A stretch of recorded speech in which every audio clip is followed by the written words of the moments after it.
My fingers hover above the keyboard, sunlight streaming through floor-to-ceiling windows that overlook Austin's skyline.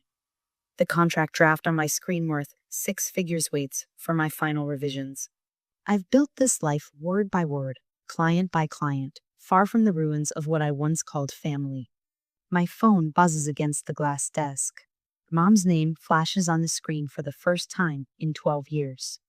My chest tightens as if steel bands are constricting around my lungs.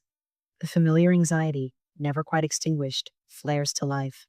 I watch the phone vibrate, memories flooding back with each buzz. I press the silence button and return to my work. Some calls don't deserve answers. 12 years earlier, I push open our front door, backpack slung over one shoulder, to the sound of shouting. My steps falter in the hallway. She attacked me. Jake's voice cracks with what sounds like pain. Look what she did. I round the corner into the living room. Jake cradles his bruised hand against his chest, tears streaming down his face. Mom and Dad hover over him, their backs to me. What's going on? The words stick in my throat. They turn, and Mom's face contorts with disgust. What kind of monster attacks her own brother? I didn't touch him, I say, but the defense sounds hollow, even to me. This scene has played out too many times before Jake's accusations, their immediate belief. Dad straightens to his full height, looking down at me with cold eyes I barely recognize. You have 1 hour to pack, then you're gone. Dad, please, don't. His voice slices through the air. You crossed the line, Ava. We can't have this violence in our home. I didn't do anything. My voice rises, desperation clawing at my throat. Jake is lying. Again. Mom steps between us. We saw his hand. The hole in the wall. Don't make this worse by lying. I glance at Jake, still hunched on the couch. When our eyes meet, I catch at the flash of satisfaction that crosses his face when no one else is looking. The calculated triumph. The truth hits me with stunning clarity. I was never going to win this, not against the golden child, not against their willful blindness. 1 hour, Dad repeats, checking his watch. Not a minute more. Rain pounds against grandmother's door at midnight. I stand on her porch, soaked to the bone, a single suitcase clutched in my trembling hand. Water drips from my hair, mingling with tears I've fought to contain for hours. The door swings open. Grandmother's small frame fills the entrance, her eyes widening at the sight of me. Ava? She pulls me inside without hesitation. What happened? They kicked me out. The words burn my throat. Jake told them I attacked him, punched a hole in the wall. She helps me out of my wet jacket, her movements efficient but gentle. He lied again, didn't he? I nod, unable to speak past the lump in my throat. The crushing weight of injustice presses down on my chest until I can barely breathe. Grandmother's knowing eyes hold mine. She doesn't ask for details or evidence. She doesn't question my version. She simply believes me. She disappears into her bedroom and returns moments later, pressing something into my palm. I look down to see 2 crisp $100 bills. This is all I can do for now, she whispers. Use it wisely. I curl up on her couch later that night, staring at the ceiling, a silent vow forming in my heart. I'll never need them again. The next morning, I fill out 3 job applications before noon. My hand shakes as I sign my name, the reality of my situation settling onto my shoulders like a physical weight. That night, I cry myself to sleep, the question haunting me, did I deserve this somehow? The following day, I buy a small notebook with part of grandmother's money. I begin writing my story, the truth no one wanted to hear. The words flow from me, raw and unfiltered. Grandmother finds me on the 3rd day, hunched over the notebook at her kitchen table. Your words will be your salvation someday, she says, squeezing my shoulder. Keep writing, Ava. The truth has power, even when no one's ready to hear it. I look up at her, the only ally I have left in this world. I will. What would you do if your entire family turned against you because of one calculated lie? For me, this betrayal wasn't the end of my story. It was only the beginning of my rise.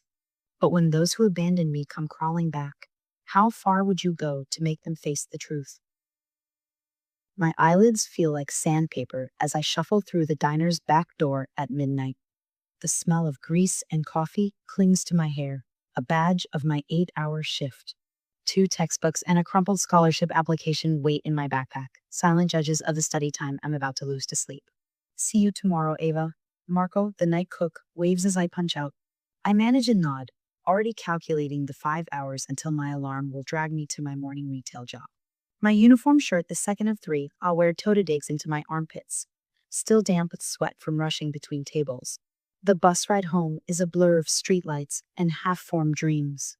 I jolt awake at my stop, heart racing with the momentary panic of almost missing it.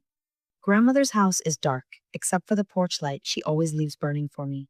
In my tiny room, I spread the scholarship application on my desk and uncap my pen. The essay prompt swims before my eyes. Describe a challenge you've overcome and how it shaped your educational goals. I laugh a sharp, bitter sound in the quiet room. Where to begin? My pen hovers over the page.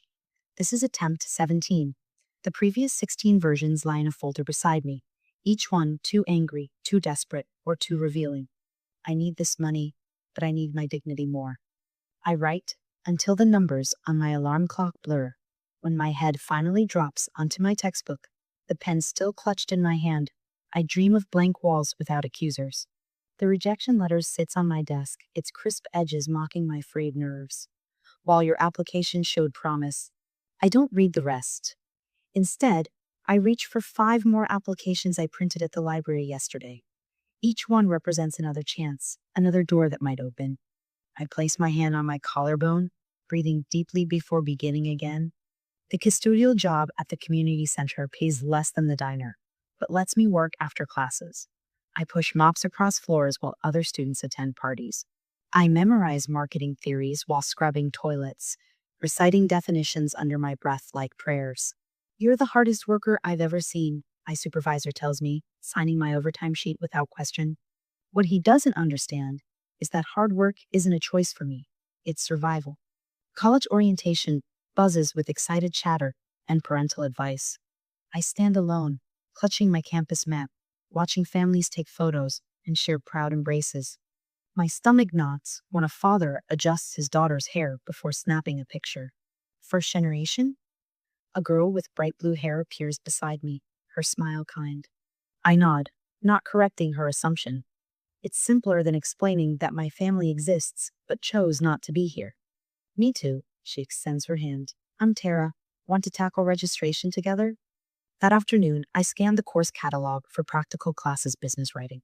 Marketing analytics, but a creative writing elective catches my eye. An indulgence? A voice in my head warns. You can't afford indulgences. I register for it anyway. This is what raw talent looks like. Professor Martinez holds up my essay, her voice filling the classroom. Heat crawls up my neck as 24 pairs of eyes turn toward me. Ava has captured the essence of displacement without melodrama or self-pity. I stare at my notebook, unsure how to process praise for words born from pain. The essay, a thinly veiled account of standing alone at a bus stop with one suitcase, wasn't meant to impress anyone. It was just the truth. Later, the professor catches me after class. You should submit this to the college magazine. They pay contributors, she adds when I hesitate, correctly reading the calculation in my eyes. Not much, but it's a start. 3 weeks later, I hold a check for $25 in a magazine, with my name in print. I trace the letters, something unfamiliar expanding in my chest. Not pride, yet something more tentative. Possibility? My dorm room closet becomes my first office. A desk lamp clamped to the shelf illuminates the wall where I've pinned freelance listings. Red circles mark completed jobs website copy for a local bakery, product descriptions for an Etsy shop, blog posts about topics I research at midnight. My spreadsheet tracks my growing rates: $50, then $100, finally $500 per article as my portfolio expands. Each cell represents another step away from dependence, another break in the wall between my past and future.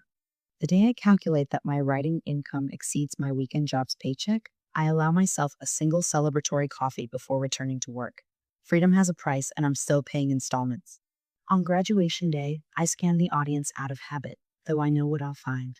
3 seats in the front row hold my entire support system grandmother, her silver hair catching the sun, Tara with her now purple hair, and Professor Martinez, who became my mentor and first professional reference.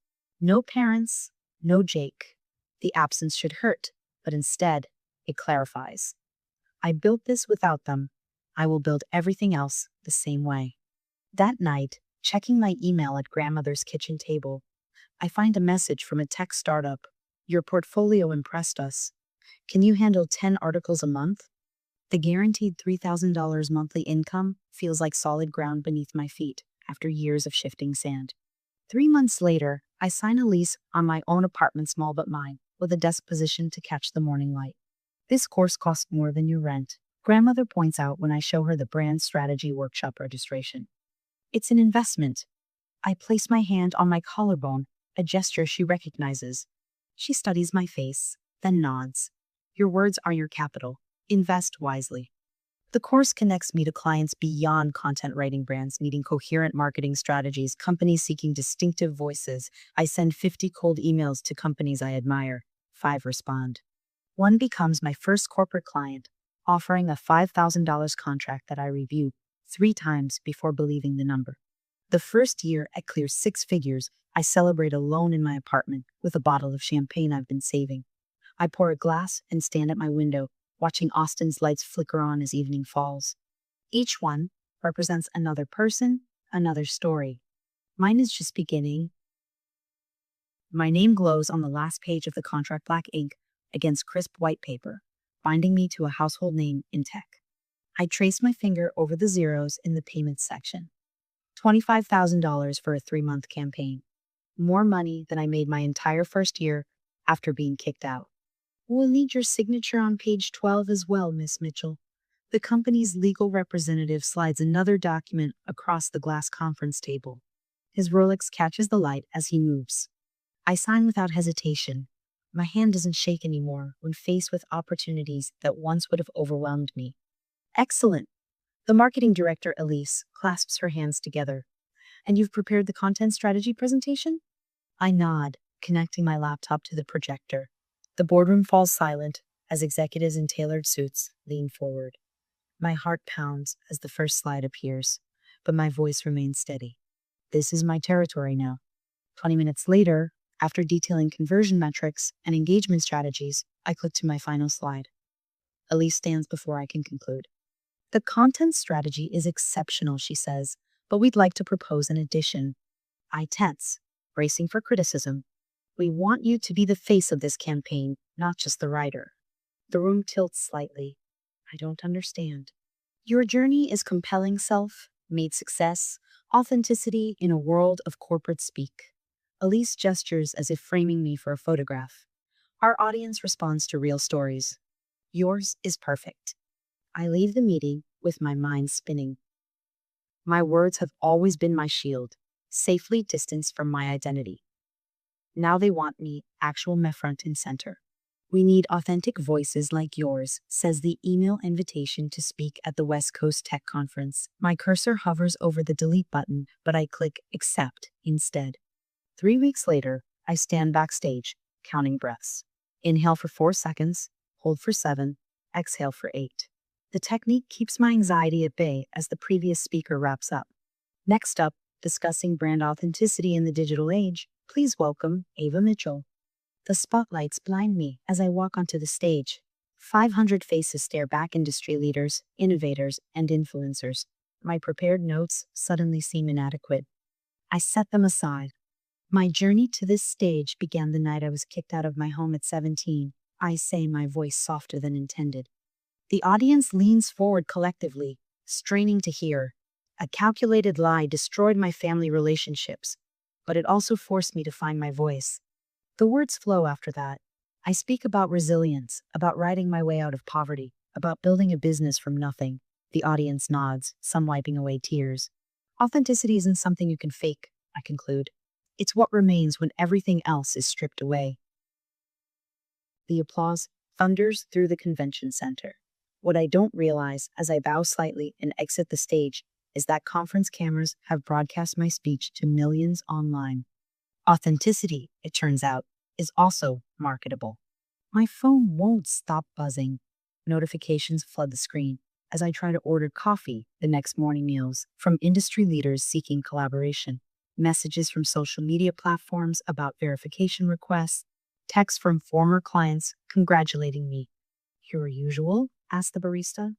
I nod, scrolling through the chaos. 3 magazine editors want to profile my journey. A publishing house is interested in a potential memoir.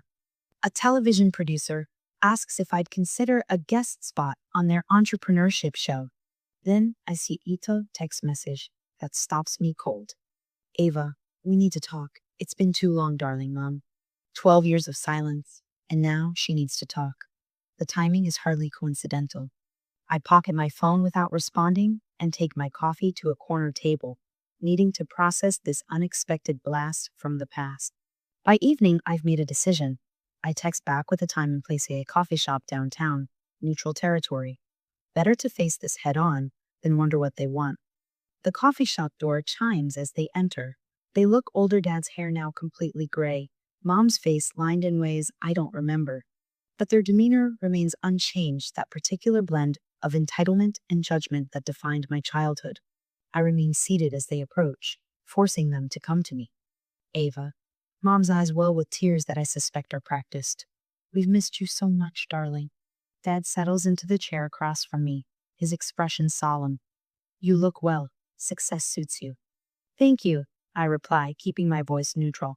How did you find me? Your speech, Mom says, dabbing at her eyes with a tissue. It was all over our social feeds. You've always had such a way with words. Dad clears his throat. Families should stick together no matter what. It's been too long and life is short. We should put the past behind us. His words sound rehearsed, as if he practiced them in the car on the way over. I take a sip of my coffee, noting how neither of them has actually apologized. How's Jake? I ask. The silence that follows is thick and awkward. Mom fidgets with her wedding ring while Dad suddenly becomes interested in the menu board. He's doing fine, Mom finally says. I wait, but no further details are offered. Interesting. After several minutes of strained small talk about the weather and my apartment neighborhood, Dad leans forward. We're so proud of what you've accomplished, Ava. And it seems like you're doing quite well for yourself. I know where this is heading. What do you want, Dad? Mom interjects quickly. We've hit a bit of a rough patch. Your father's retirement fund took a hit with the market downturn, and I've had some medical issues. Nothing serious, Dad adds, but the bills have been substantial. He reaches into his briefcase and slides a document across the table. I glance down at itemized costs for house renovations, totaling $50,000. We're a family, Dad says, his tone suggesting this explains everything. Family helps each other, right? When I don't immediately respond, his expression hardens. A flash of familiar anger crosses his face, the same look he gave me the night he ordered me to leave. I have a question, I say, my voice surprisingly calm. Did you ever believe me about what really happened with Jake? Mom shifts uncomfortably in her seat, avoiding my eyes. Dad waves his hand dismissively. The past is the past. Jake was a kid. We all make mistakes. In that moment, everything becomes crystal clear. Nothing has changed. 12 years, and they still choose Jake. They still believe his lies. They still see me as nothing more than a resource to be used.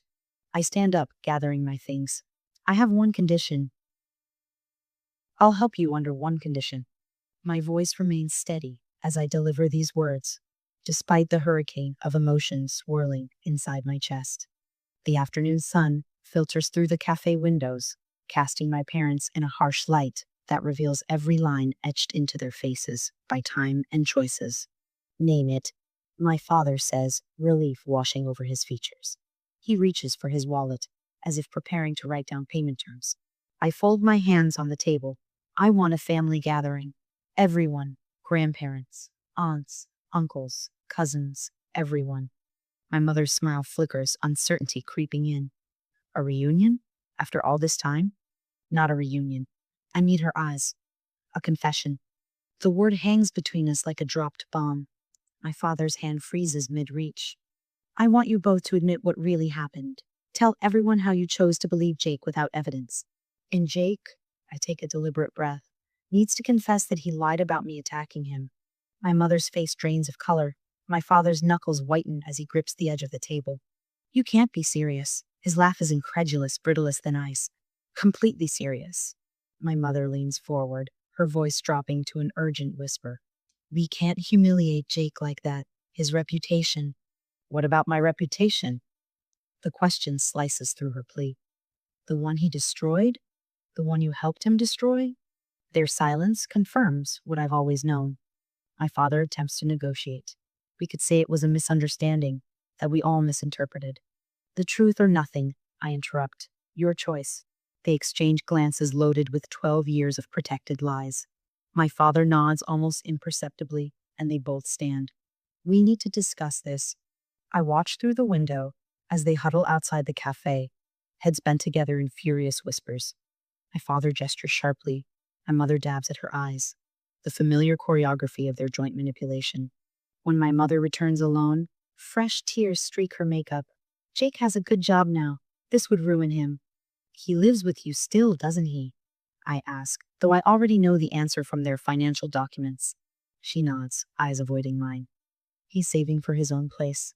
At 33, my father returns, sliding into his chair with the imperious air that once terrified me. You need to let this go if you want to be part of this family. The ultimatum meant to wound, to control washes over me without leaving a mark. I already have a family, I reply calmly. People who actually care about me. I gather my belongings and stand, leaving my coffee half finished. When you're ready to tell the truth, you have my number. I walk out, back straight, eyes forward. The weight I expected to feel, guilt, regret, longing, is mysteriously absent. Instead, a lightness fills my chest as I breathe in the spring air. In my car, I dial my grandmother. They chose him. Again, I tell her when she answers. They always will. Her voice carries the wisdom of years watching this pattern unfold. That's why you needed to leave. I drive home to my apartment, the evening sunlight gilding the city skyline. The peace I feel isn't what I expected.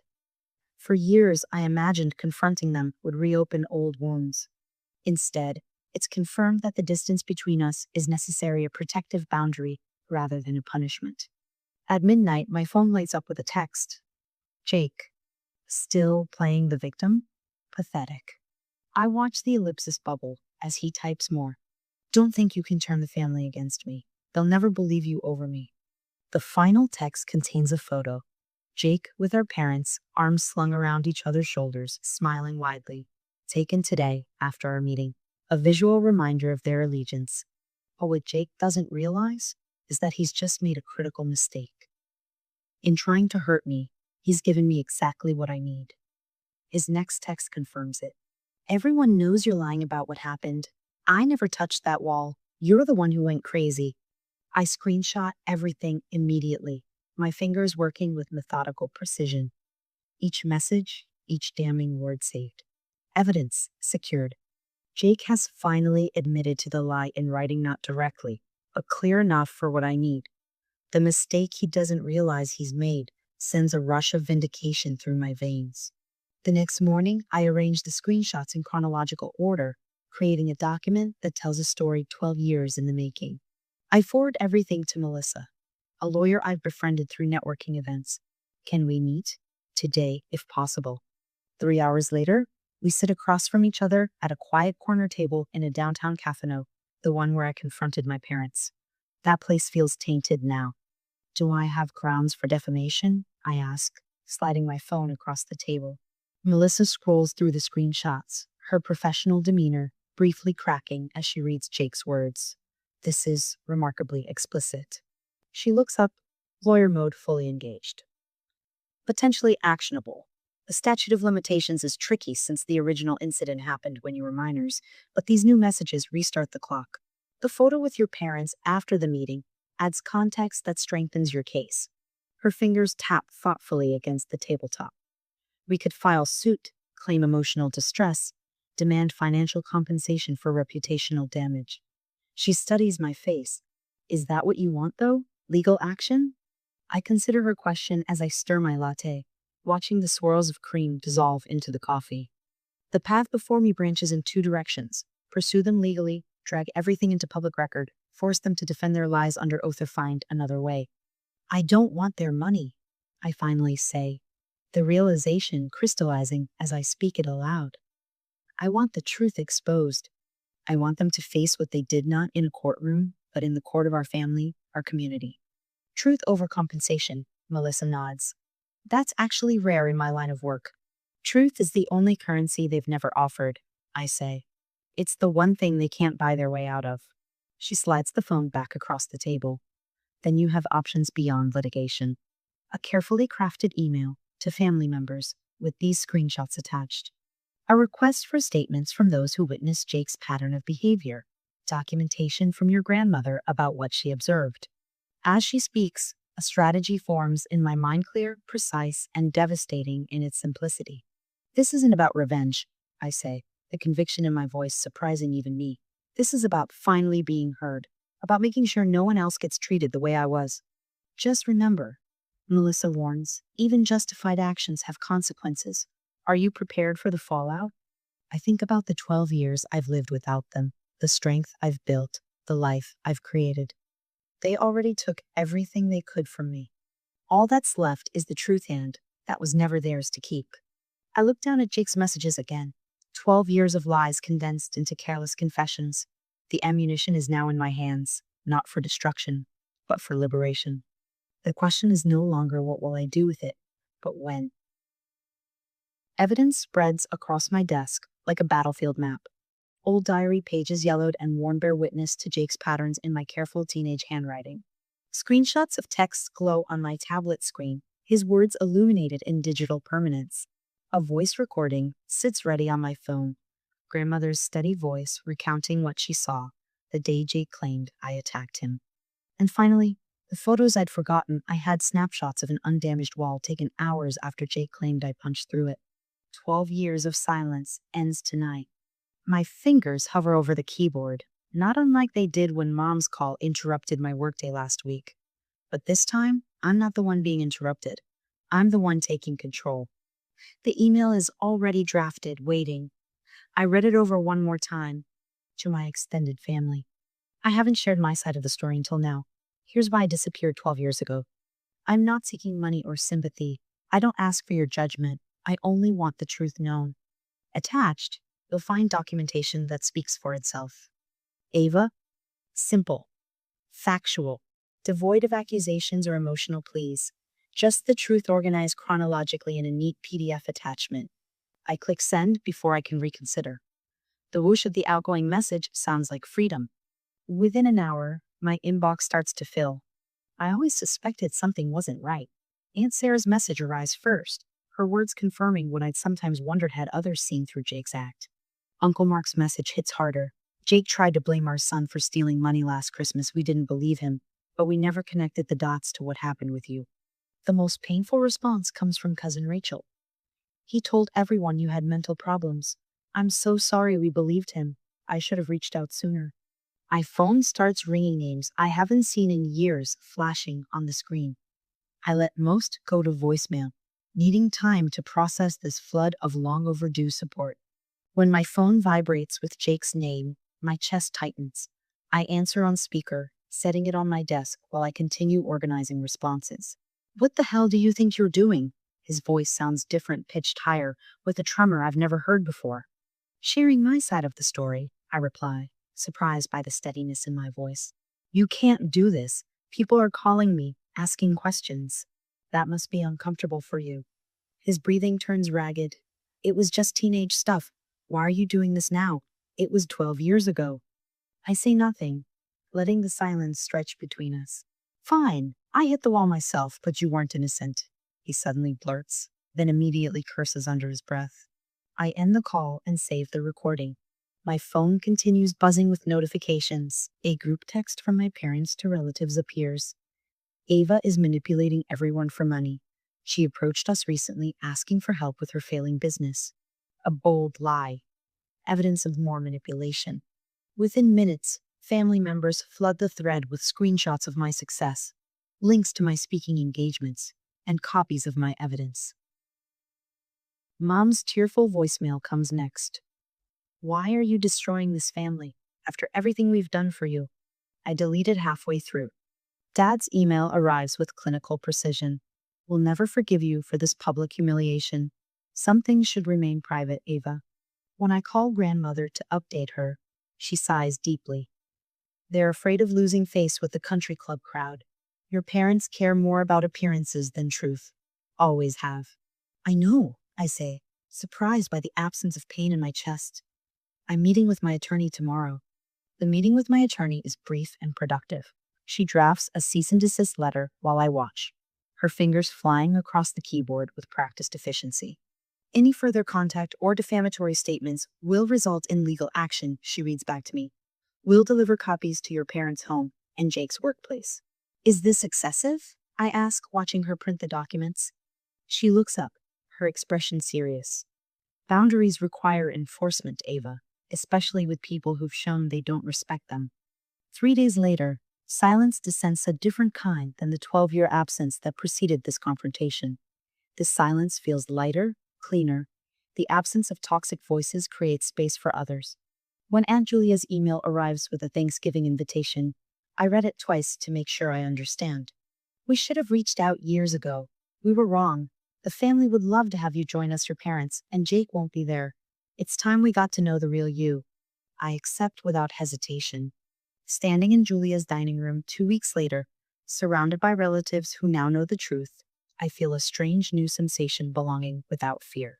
When they gather for a family photo, the first in 12 years without my parents or Jake, I don't hesitate to step into frame. As the camera flashes, capturing this new beginning, I realize that family isn't defined by blood, but by those who stand by the truth. I chose integrity over manipulation and discovered a support system I never knew existed. My parents and Jake have faded into silence, but I face my future unburdened by their toxicity. Sometimes the family you choose is more powerful than the one you're born into. Would you have had the courage to do what I did? Your words matter, I tell the small crowd gathered at New Horizons Youth Shelter. My voice carries across the room where 30 teenagers sit, some leaning forward, others with arms crossed defensively. I recognize the posture, the armor I once wore daily. When someone takes away your voice, writing gives it back to you. A girl in the back row catches my eye. Thin frame, wary expression, notebook clutched against your chest like a shield. I was her once. 2 years ago, I was just another content writer. Today, I'm launching Write Your Way Out, a mentorship and scholarship program for young writers who've been displaced or abandoned. I explain how each accepted student will receive professional guidance, publishing opportunities, and a percentage of my income allocated to fund their education. The words flow easily now, practiced from months of planning. Sometimes the people who should love you the most are the ones who hurt you the deepest, I say, watching recognition flash across their faces. But that doesn't have to be the end of your story. After the presentation, the girl from the back approaches, knuckles white around her notebook. Can I really make it like you did? Her voice barely rises above a whisper. I meet her eyes directly. Yes, and I'll help you. Laughter fills my apartment as Sophie raises her champagne glass. Sunlight streams through the windows, catching on the cityscape of Austin stretched out 30 floors below. My 30th birthday feels nothing like I imagined in those dark days on grandmother's couch. To Ava, Sophie announces, who survived what was meant to break her.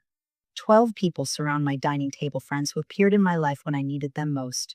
My agent, 2 college roommates, writers I mentored who became colleagues, a neighbor who brought soup when I was sick and stayed to become family. In the place of honor sits grandmother, her frame smaller than I remember from childhood, but her eyes still sharp. The oxygen tank beside her chair is new. The proud smile is not. As everyone clinks glasses, I notice what doesn't hurt anymore: the absence of my parents and Jake.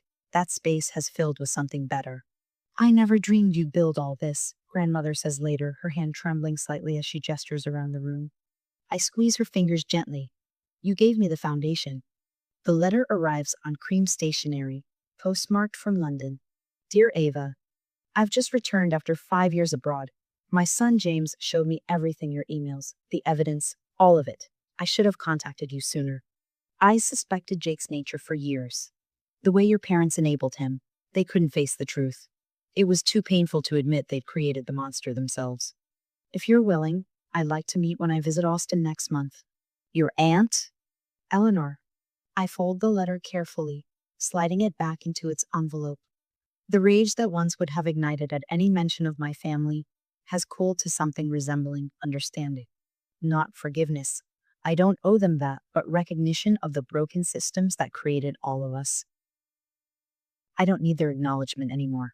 The doctors say 6 months, grandmother whispers, her bedroom at the assisted living facility bathed in afternoon light. Maybe less. I sit beside her, our hands intertwined on the quilt she made decades ago. You did what I never could, she says. You broke the cycle. From beneath her pillow, she pulls out a leather-bound book. I've kept this since the night you arrived at my door. Every step, every triumph. I open to the first page, see her neat handwriting documenting the night everything changed. Ava arrived tonight, soaked through, one suitcase. They've thrown her away, but they don't know what they've lost. This is your story, she says. Use it to help others see their own strength. The memoir takes shape on the same kitchen table where I once filled out job applications with shaking hands. Words flow from my fingers, 12 years of distance giving clarity to the pain. When I reach the dedication page, I don't hesitate. For my grandmother, who believed me. The publisher calls with the offer 6 figures for my story, the amount my parents once needed from me. The irony isn't lost on me. I send the advance copy to their address, not for reconciliation but acknowledgement. The return receipt comes back with my mother's signature, proof it was received, even if never read. Waves crash below the cliffside riding retreat in Santorini. My laptop open, I check my email one last time before disconnecting for the day. Miss Mitchell, I got accepted to college. Full scholarship. You were right about everything. Thank you for believing me. Mia. I smile, tucking my hair behind my ear as I close the email. The final page of grandmother's journal sits beside me, finally read after her funeral last month. She will thrive without them. I close the journal and open a new document. It's time to write the next chapter.